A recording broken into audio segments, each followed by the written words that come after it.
Why is it that some rooms feel alive the second you walk into them, while other ones feel completely flat no matter how many times you change something or try to improve them? The answer is simple: lighting. I've spent years walking through apartments across Europe, from Copenhagen, Paris, Hamburg, and there's one thing that every beautifully designed space has in common, and that is intentional lighting. Nothing of what I'm going to tell you today requires a full-on renovation. You don't have to own the home you live in. You don't need a big budget. Every single rule within this video can be applied with a portable lamp, a 10-euro dinner, or often just with a different light bulb. In this video, we're going to cover 8 lighting principles that you can start to implement today in your own home. And in my opinion, rule number 7 is the most important one. So do subscribe if you haven't yet. Now let's dive in.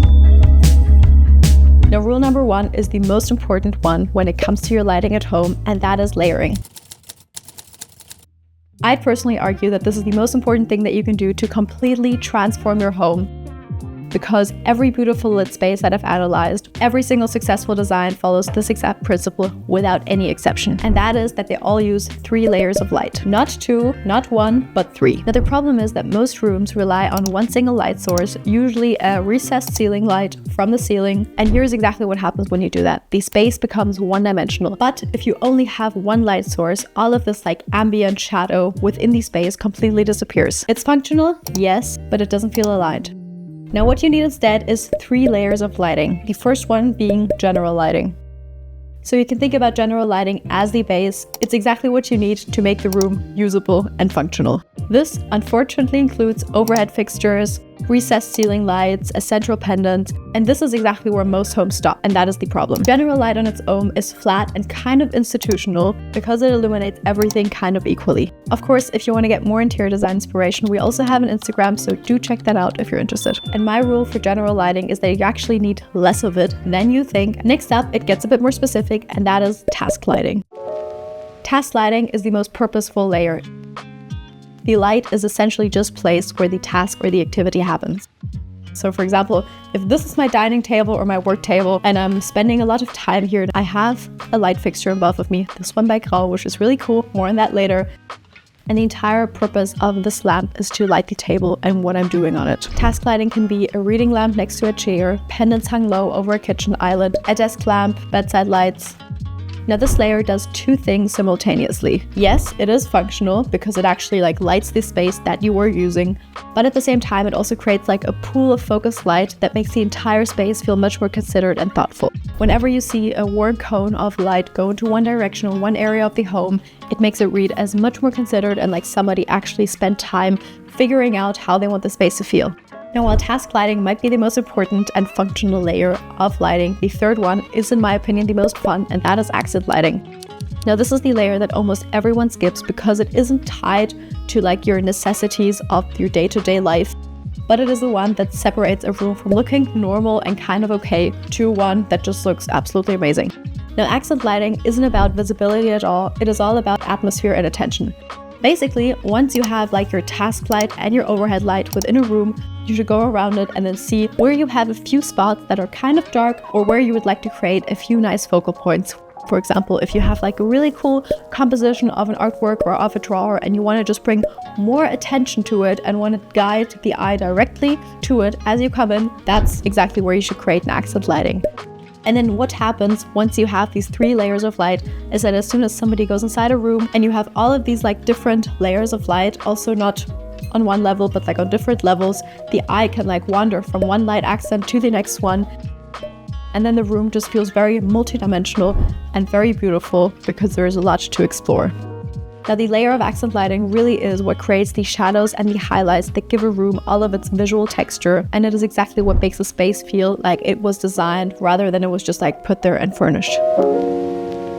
Now pause this video right now and comment how many layers of light you have in your home. I'd love to know. If I had to be honest, I would say I have too much accent lighting because I absolutely love it. I have a lot of task lighting, and I have one overlight lamp, but I never ever use it because, well, why should I? I have so many gorgeous little small lamps throughout my home. So we have the first rule down and we have 7 more to go. And while the layering of light is the foundation and the most important thing, it only works if you also have the ability to control it. And that is exactly what rule 2 is about. Now the next rule is all about using dimmers.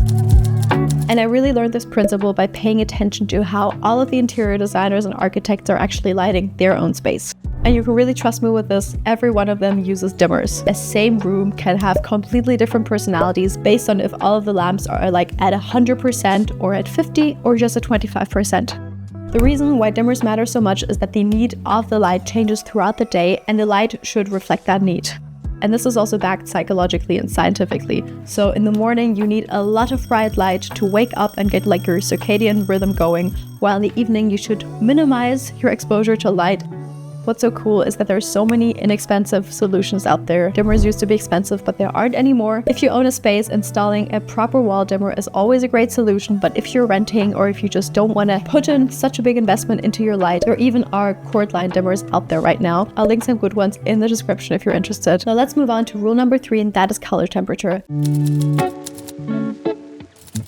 And I think that this is one of the rules that catches most people off guard, because most people would never actually think that light has a color. But to give you a little bit of context, light is measured in Kelvin on a scale from warm to cool, and depending how much Kelvin your light bulbs have completely influences your space, and if like your guests feel warm and comfortable, or if they feel like they're in like a doctor's office or like in a hospital. Now the rule of thumb is that all of your light bulbs should be at around 2700 Kelvin. I've also seen some homes where you had like some warm lamps and then some like really cold harsh lamps, and also having different light temperatures within one home can just completely ruin the entire space. I'll insert a picture here.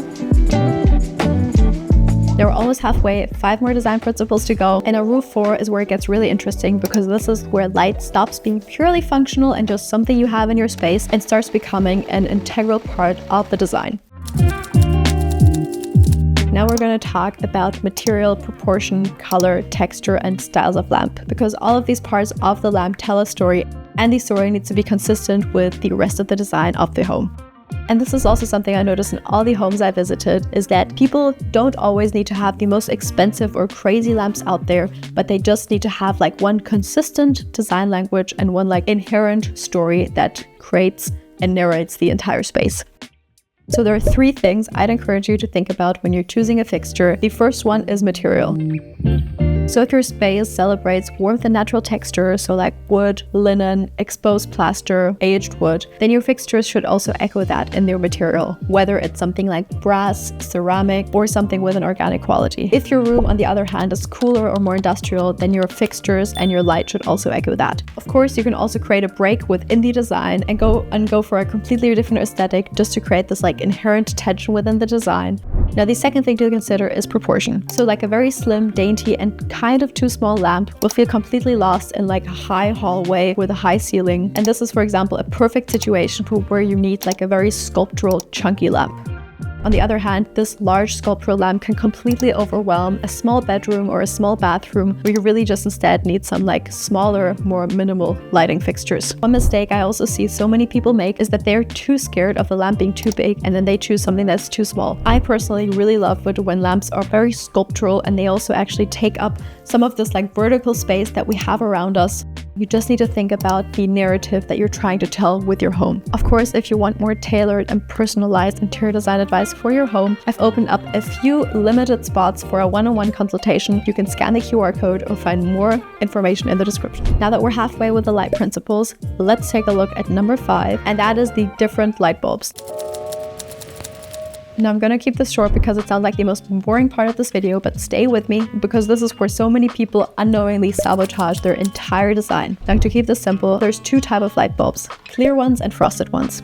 A clear bulb creates a point source of harsh directional light that casts really hard shadows, while on the other hand, and that is what I usually prefer, is that like a milky or a frosty light bulb just beautifully softens the light and diffuses it within a room, and it generally creates a more aesthetic and ambient mood.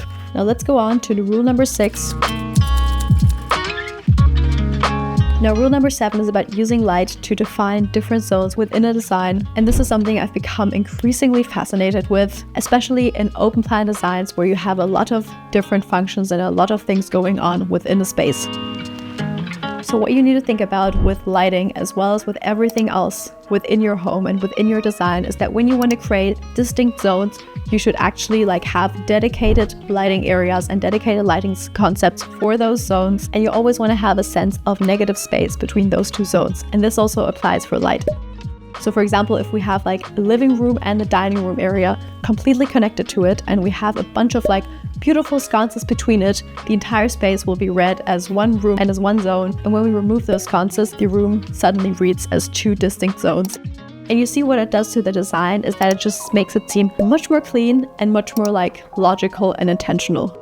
So for example, if you have a dining area with a pendant hung low over the table that creates this like warm pool of light, it essentially says that this is one zone and we can gather around it, and then you have your different lights for yet another zone. And this exact table where I'm sitting right now is the perfect example, because above the table we have this gorgeous falling leaf lamp by Grau that they've kindly gifted to me. It's a German company and they just create absolutely incredible lighting solutions. And what this lamp does is that it just like kind of casts a shadow down, so that as soon as you sit at this table, you just feel like intimately connected to all of the other people and just really like zones the area. I've linked the lamp in the description if you're interested. Of course, if you have any more lighting questions, put them down below and I'll make sure to answer them when I can.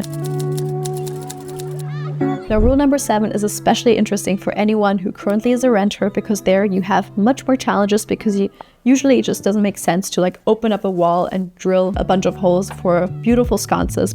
But actually you need much more portable and simple solutions. And luckily I have them for you. But honestly, this rule also applies to anyone who just wants a bit more flexibility within their design.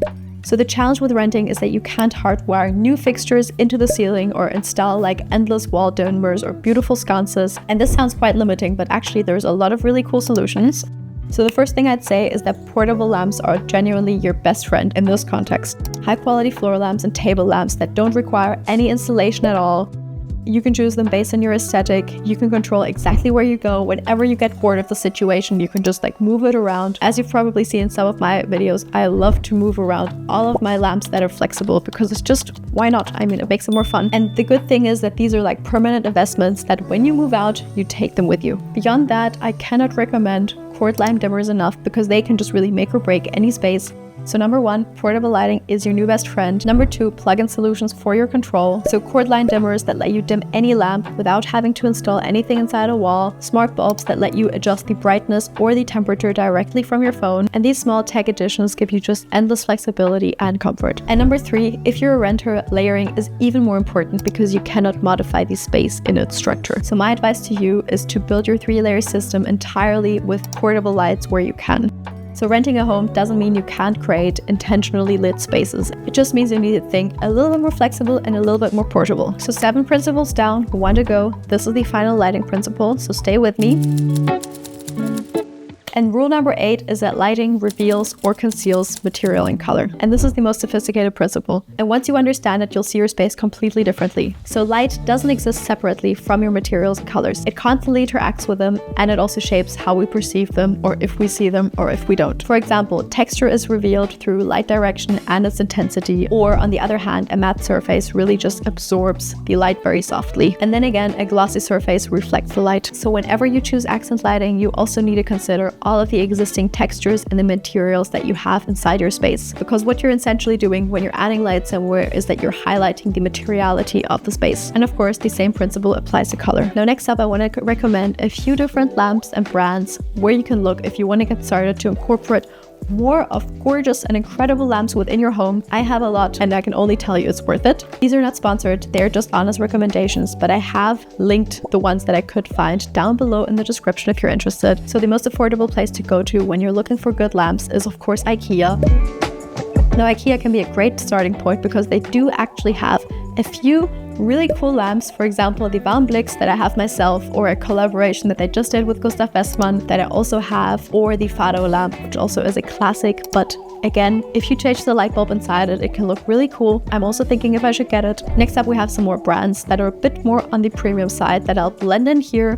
For example, Technolumen and Tradition that has really cool lamps. They also sell a lot of cool lamps from Werner Panton that I really like. The lamp that is behind me is by Cartel, and I love it because not many people have it, and I don't see it that often, because sometimes if you see a design element again and again, it gets a bit boring. Or of course, Grau also has incredible lamps, both some that are more on the affordable side. And what I love so much about Grau is that they also have a great selection of portable lamps that we've seen in a lot of different apartment shows, especially their salt or their like fire lamp. And I really love their entire like approach and design philosophy. And of course, then the standard is Louis Poulsen. They have an incredible range of all of these really cool light fixtures. I love almost everything that Louis Poulsen creates, but at the same time, because they are so famous and popular, you just see them everywhere. And I feel like whenever you see a design too often, it gets a bit repetitive and boring. Now do comment below which lamps you already have and which ones you still want to get. And if you like this video, give it a thumbs up and follow for more incredible interior design tips. Of course, if you want to get more interior design inspiration, we also have an Instagram, so do check that out if you're interested. Thank you so much for watching, and I'll see you in the next video.